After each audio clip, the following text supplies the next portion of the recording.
Welcome back to this midweek Boilers Extra. We're a little bit off schedule because we're going to be doing these kind of all the time, I guess. I say that, but I'm actually driving to Pennsylvania tomorrow. By the way, I'm Nathan Baird from Indy Star. Sam King from the Journal and Courier. Shrouded in darkness there in West Lafayette. I'm driving to Pennsylvania and back over the next couple days to cover Purdue basketball. So we will see as far as what we do. It might depend just on what comes out as far as new intel on the Purdue football coaching search. We don't have a lot of new intel tonight, but I did get a lot of good questions from you guys on Twitter, guys and gals, and look forward to breaking those down here with Sam. But there was some other news today as this search is in. I called it day 3 since the firing happened on Sunday. Today is Tuesday, but in reality, as Mike Bobinski talked about, it had really started. It's probably week 3 at the least. So yeah. Yeah, exactly. That's probably a good way to think about it. But a couple of things we need to hit on. Transfer portal. The transfer portal opens for everybody December 9th. It opened for Purdue the moment that they fired Purdue players, the moment that they fired Ryan Walters. Purdue players can go into the portal. So what do we know about who has entered the portal today, Sam? Well, the big names that people will know kind of came today, and that would be Ryan Brown, the backup quarterback who started against Illinois and started against Oregon, played significantly a year ago at Northwestern. So he's really got 3 games of being Purdue's quarterback under his belt. And obviously everybody remembers what happened in the second half of that Illinois game, and he became Big Ten Freshman of the Week after putting up 415 total yards of offense. And then Cole Brevard, who is somebody you wrote a kind of an in-depth feature about ahead of senior day against Penn State. And in that he said, if he came back to play college football the following year, it would be at Purdue. He's now in the transfer portal. Now, he may come back and play at Purdue. I think, for all of these guys, and then on Sunday, I think the big name that probably people will recognize that went in would be Yanni Karloftis, who's a West Lafayette kid, right. Has started at linebacker and has been at Purdue the last 4 years. These players can come back. They have the option. I think it's, a lot of them, this is just kind of, bubble wrapping yourself, giving yourself the best options available where you can go in the transfer portal, see what your market value is, but also have the option to meet the new head coach when that hire happens and see if Purdue's a place you want to stay. So, yeah, a couple of things just to give people perspective on everything. There are guys who have gone in the portal where you probably immediately thought, oh, yeah, that makes sense. They just weren't playing here that much. If at all, it makes sense that they would go in the portal. There are other guys, and Ryan Brown, I think, is an example of this, who are going to have a lot of options probably because everybody always needs quarterbacks outside of a couple of programs. And you might think even a place like Ohio State, nope, they had to go in the portal to get their quarterback last year because their starting quarterback went in the portal. So Texas has gone in the portal into the portal to get their quarterbacks. Everybody has, like all the top programs have done it at one point or another. So everybody needs quarterbacks, but you hit on a couple of things there. And one is just giving yourself options.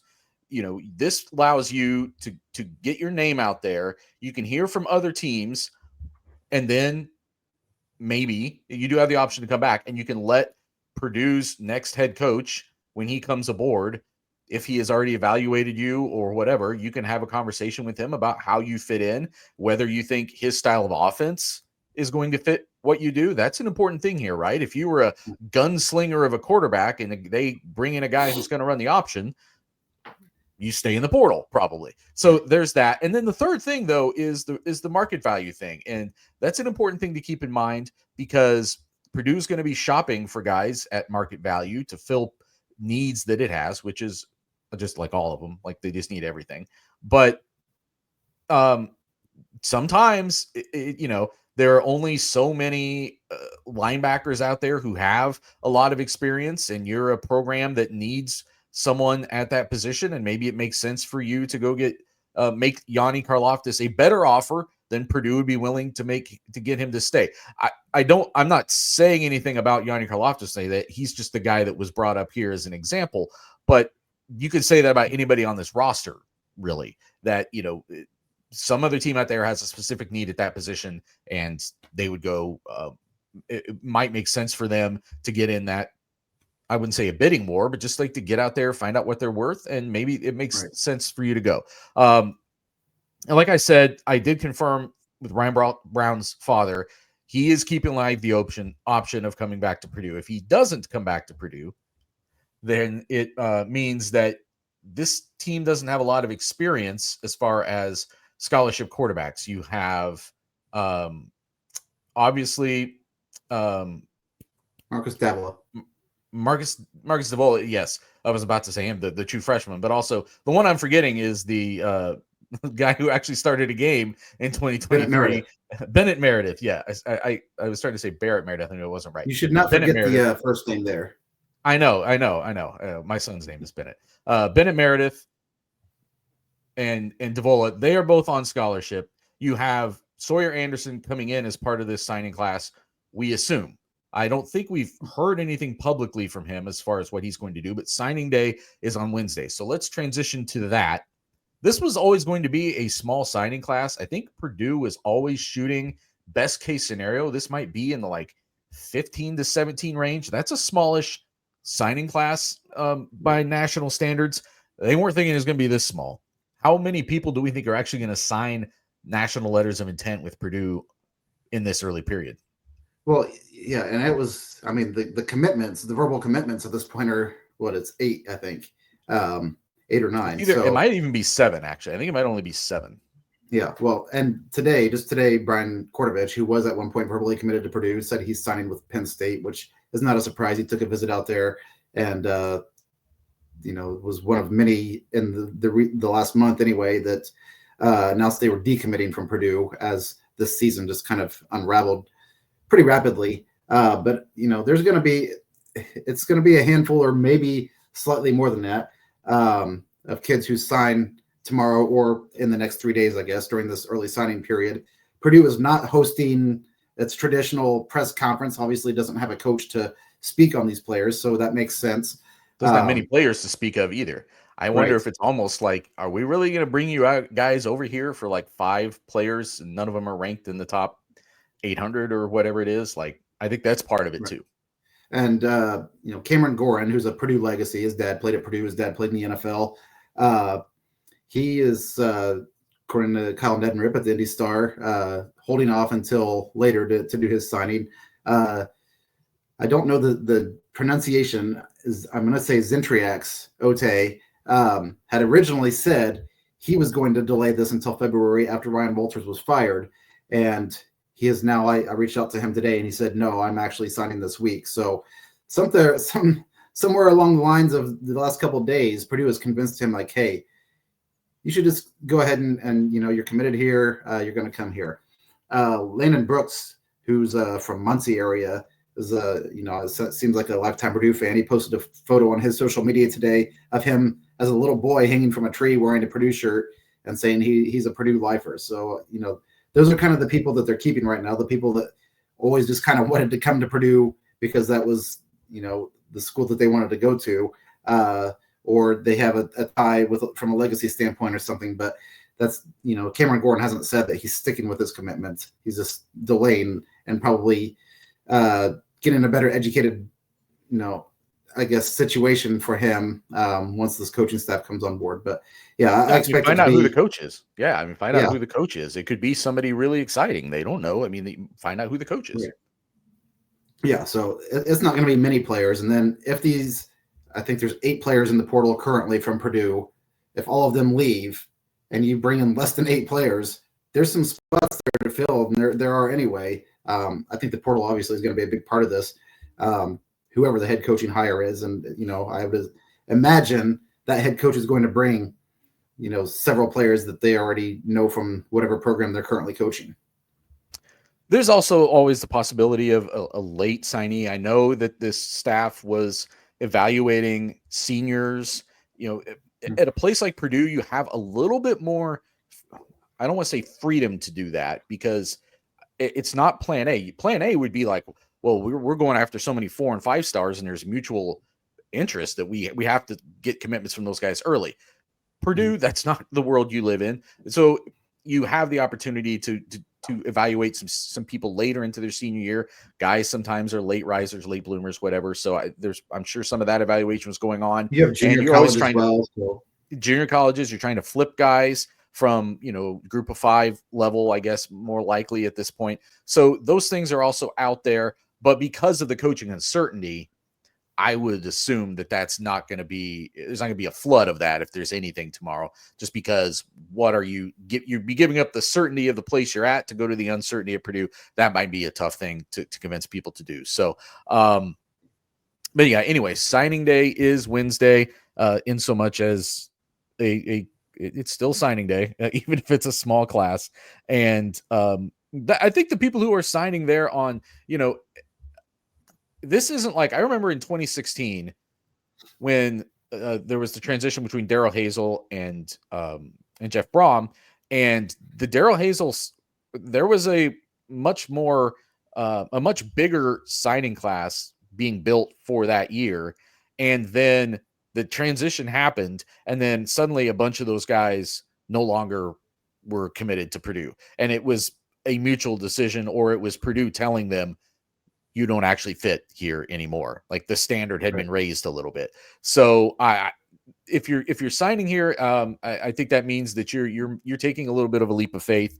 But honestly, this roster has enough holes to fill that there's going to be space for anybody from this group that wants to sign up. So not a lot of like earth-shattering intel that came out today. I posted a new hot board, or we did, IndyStar.com, JCOnline.com, and maybe the only things of note, Football Scoop, for people who don't know, is a national site that does a good job, I think, in general, of being tied into a lot of assistants and a lot of coaches and getting little snippets of intel. That sort too. Yeah. Agents, of course, definitely agents.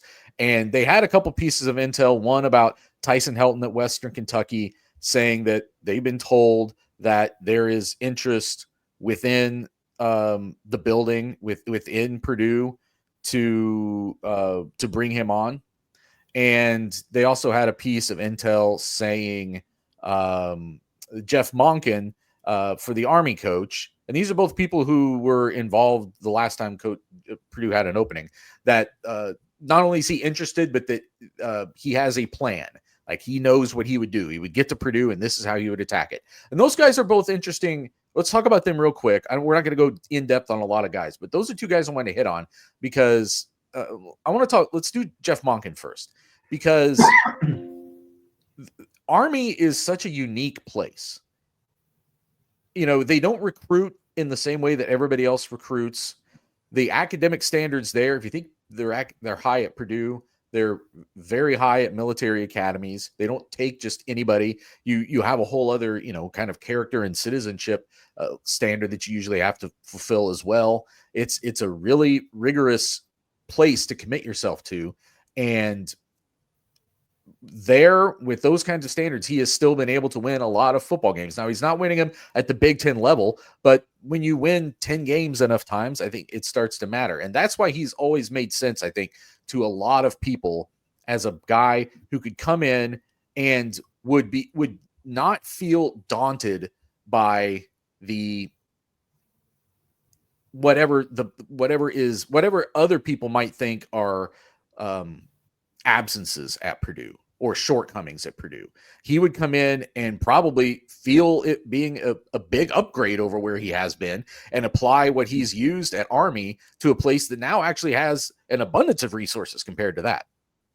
Right. Yeah. And West Point's a wonderful facility, but you're asking people that commit there to really commit to two totally different things in terms of, obviously your military service and whatnot, and then also playing football. So you probably have to be a little bit creative in the way you recruit there, and to have success sustained over a period of time tells you that he's, not only is he doing a great job, getting the kind of the right fit for where he is, but he's just probably a really good football coach. So, I can see, well, that's a hot name. And anytime one of these openings happens at, whether it's Purdue, Virginia, West Virginia, North Carolina, wherever it may be, people speculate, and a lot of times they pick people who have been winning 9-10 football games a year for a period of time. He is a hot board staple. He and Jason Candle from Toledo, another guy who I would say is a hot board staple. with Tyson from Western Kentucky, I think what you're also seeing there though is someone who has proven for it would seem maybe like a redo for Purdue to go to Western Kentucky and get Helton from there after they did the same thing with Jeff Brom. But what I think has been proven there is there's been enough distance now between the Brom time at Western Kentucky to now to see that this guy is his own man and that he has had success on his own. He isn't just riding coattails there. And there's other guys who've been mentioned and guys that we've mentioned and put on our hot board that when you actually look at it, you're like, okay, that guy's had some pretty quick success at some places, but they weren't terrible before he got there. So what does it look like 5, 6, 7 years out? You can say that now about Tyson Helton, and you know exactly what it would be. And though he has a defensive background, his offenses, not this year, not that pass happy. They've been, more of a balanced offense. But the last 3 years, they were, I think, 6th, 3rd, and 2nd nationally in pass attempts per game. And that was with a couple of really good quarterbacks. Austin Reed, I think was the name of the one that was there in 22 and 23. And before that, it was the guy who was with the Browns now, whose name is escaping me. Not Jameis Winston. Anyway, another quarterback who's now in the NFL, who's now, getting paychecks in the NFL. So that's why it's intrigued me there that even if it's a defensive guy, it's a guy who knows how to put the people in place offensively to win. Yeah.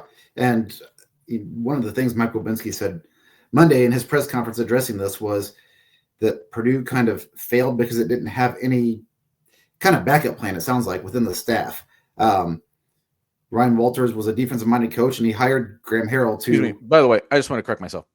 Tyson Helton was an offensive quarterback. As offensive coach. Never mind. I'm sorry. I got confused. Tyson Helton was a quarterback and an offensive coach. Go ahead. Lost my All the other stats still apply. Purdue fires Graham Harrell and didn't really have a replacement or somebody who was worthy of kind of running the offense. And ultimately, Ryan Walters had to do that, which worked pretty well for one half of one game. And, hit and miss maybe for a week or two after that. But then it got right back to where it was with Graham Harrell. So whatever side of the ball you're coaching on, you have to have a coach that is kind of like a master of the other side of the ball to kind of complement that. And I feel like that was somewhere Purdue went wrong before, as we found out. Yeah, sorry about that. I got confused on my group of 5 coaches. It's John Summerall from Tulane, who is the defensive coach. But this year, I think they're 6th nationally in scoring and 17th in yards per play or something like that. So again, another example of, and I think it's why Mike Bobinski was smart to not say, we've got to get an offensive coach. He did when he hired Jeff Brom, I think, kind of say that after the fact that like, no, I thought we had to go get someone who knew about quarterbacks and all that stuff. And then obviously departed from that with Ryan Walters. But I think it's smart to keep your options open because you may just know a defensive coach who knows how to hire an offensive coordinator and would make a better choice than Ryan Walters did for his first offensive coordinator. All right, let's take some questions. I asked on Twitter for people to give questions. I've only got about 12 minutes or so, I think, because my computer, it always picks the worst time. I hope, does this happen in every industry or just ours? Where it decides at the worst possible time. Yeah, it gives you these like updates and it warns you ahead of time. Like do you want to do it now or do you want to snooze? And I've snoozed it too many times and we have to go. So we got about 12 minutes here. We're going to have to beat the clock. But this is from California Boilermaker. How realistic for Purdue and fans is it to actually think we can implement a situation like IU did with Cignetti? Obviously, Curt Cignetti hiring a group of 5 guy who brings a lot of guys with him. And then all of a sudden you're in the college football playoff 1 year into it. They were 9th in the new rankings tonight. They're going to make the college football playoff. How realistic is it? Sam, you can answer that first. How realistic is it if they're asking, if you're asking if they're going to go to the college football playoff next year, I think that's unrealistic. They won 1 game this year. If you're asking, can there be a 1-year jump to success? Yes, there can. And the Jeff Brom example proves that as much as the Curt Cignetti example. Yeah. Listen, there were a lot of things working in Indiana's favor. And I think getting that early momentum helped it when it got to playing in the Big Ten against Washington, Nebraska, so forth and so on. It just kind of got the train rolling and then wrecked everybody minus one team, which ultimately seems to not have mattered in terms of getting into the playoffs. So I don't think that Purdue's going to come in here and flip it quite that rapidly, but could Purdue come in and turn this thing around and get into a bowl game next year or win 7 games? I think that's more realistic, and that's feasible, and it's not an unrealistic expectation. Yeah, that's the way I would put it. Like the right coach under the right circumstances. The schedule has to help you, though, and that's why I'm still looking at next year and wondering if there's a little bit of a ceiling as to like how awesome the record could be, just because I think it's still a pretty tough schedule. It's not maybe quite as daunting as this year's was, but it's not it's not easy. It's not nearly what Indiana got to have this year. Indiana has accomplished great things, but the schedule definitely worked in its favor. This is from We Did It. I don't know who we is. Supposedly Ryan Walters mentioned the $400K NIL to start a $400K NIL budget to start his first year, and that there, quote, was no plan in place that he knew of moving forward, quote. Can you address that? Like I said, we don't have a lot of time, but we'll try to quickly address this. Ryan Walters did an interview with he's Tom referencing Dienhart the from goldenblack.com Golden interview. Black. Right. And he went into a lot of things in that, but I think the thing that got the most attention was he said when he started at Purdue, there was a $400,000 NIL budget, and he's talking about not having any plan going forward. I'm going to address those two things separately. As far as the $400,000 budget, here's two facts I will throw out there. One's a fact and one's just something I can't report as a fact yet, but a thing that I'm aware of. The $400,000, when he was brought on in December of 2022, the Boilermaker Alliance had only been active for, I want to say 6 months. I think they started that summer.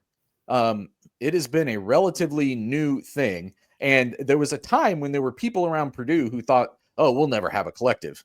So the feet were dragging a little bit just to even get anything started there. So yeah, it does not surprise me at all that he didn't have a lot in the chest when he started. That may have been a factor in why they didn't have a big December signing day, but the timing also might have been that too, out of the portal, and a bigger, they got more guys out of the spring portal in that first year.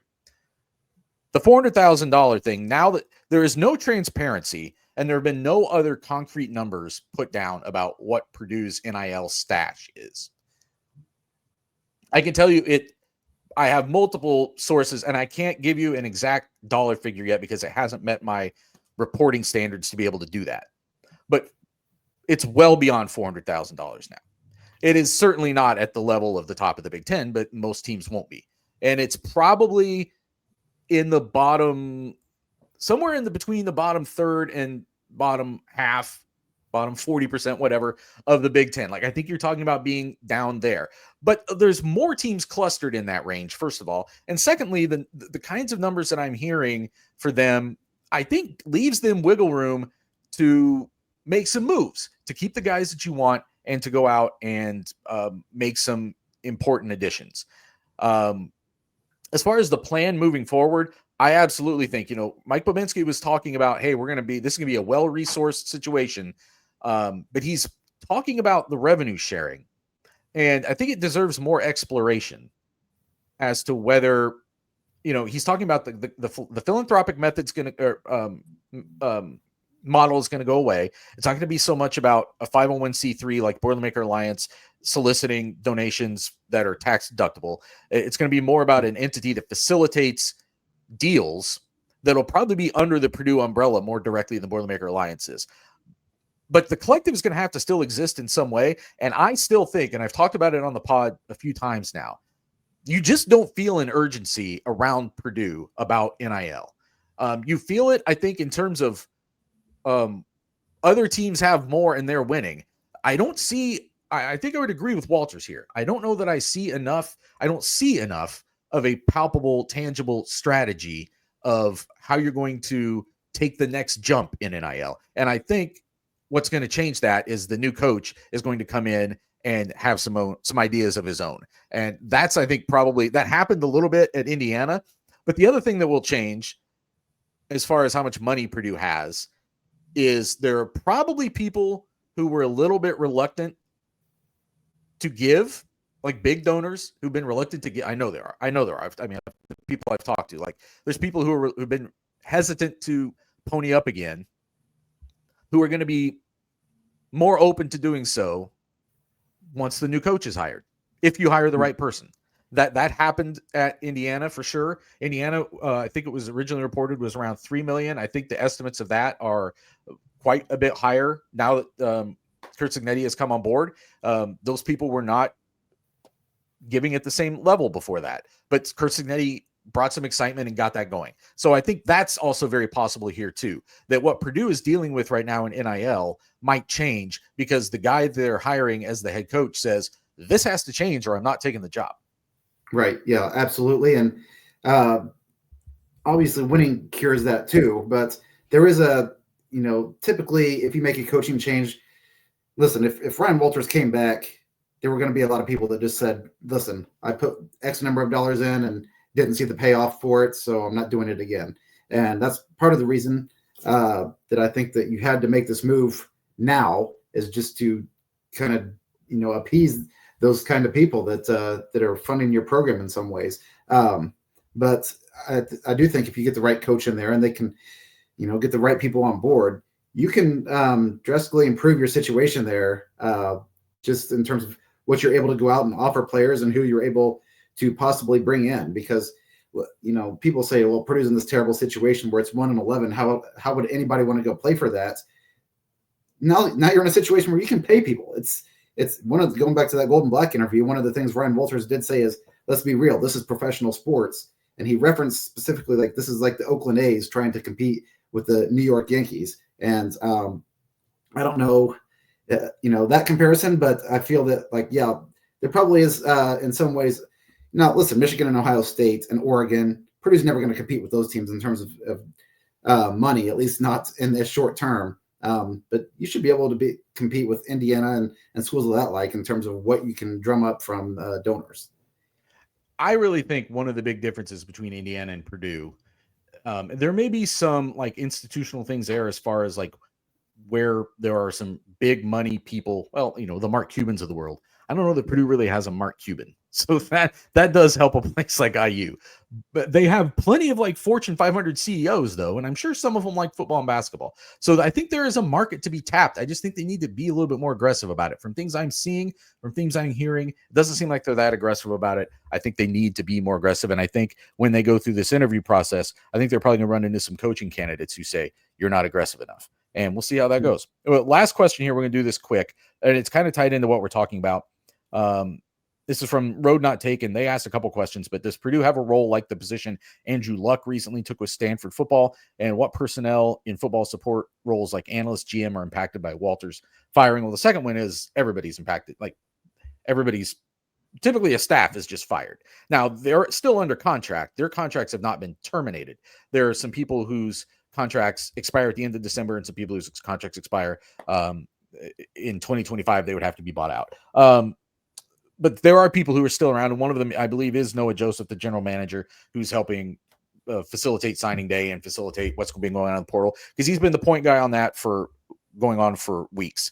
Andrew Luck recently came aboard Stanford as a general manager, but it's a very unique position because it's almost more like a pro general manager in that now the coach and other people report to him. And I would be surprised if that happens at Purdue, because I think what you're probably going to get is a coach who comes in and puts a general manager in place that reports to him, which I think also can work and works plenty of other places. Mark Pantoni at Ohio State was one of the guys who got that, was kind of the modern version of that even before NIL got going. But I would imagine that that's going to maybe be the most important hire that this new coach makes for his first staff, even more than offensive and defensive coordinator. Yeah, you're not going to get a name like Andrew Luck. I wouldn't think. He's a guy who, if it wasn't his body being beat to hell, would probably still be playing in the NFL at a very high level. And if you're asking if Drew Brees is going to come here and be the GM, right? There's no Drew Brees. No. There's no Kyle Orton. But there is a role for somebody to do that. And like you said, Purdue's had somebody in place. But but I don't know if it's going to be the same model as the way it's going to work at Stanford with Andrew Luck or the way it works elsewhere. But I think you need somebody in that position that deals with a lot of the stuff the head coach shouldn't have to deal with. Like, how do we, do X number of things here or whatever. So you can just go out and run the football team the way you need to go out and win games. That is true. They do need that person in place. Mike Bobinski was kind of talking about that on Monday. However, like I said, Noah Joseph handled a lot of that stuff for Ryan Walters. I don't really think some of that stuff was on Ryan Walters' plate to the point that it explains 1-11. So they had a GM in place who didn't have any other coaching responsibilities. He was heavily involved in the high school recruiting, heavily involved in things that go on in the transfer portal, heavily involved as a liaison with the NIL deals between players and the collective and things like that. And all of that is still going on. Ryan Walters was talking a couple weeks ago about how those negotiations had already started, and he is still the person in place handling those things. So we are out of time. My stupid computer, it's giving me less than a minute.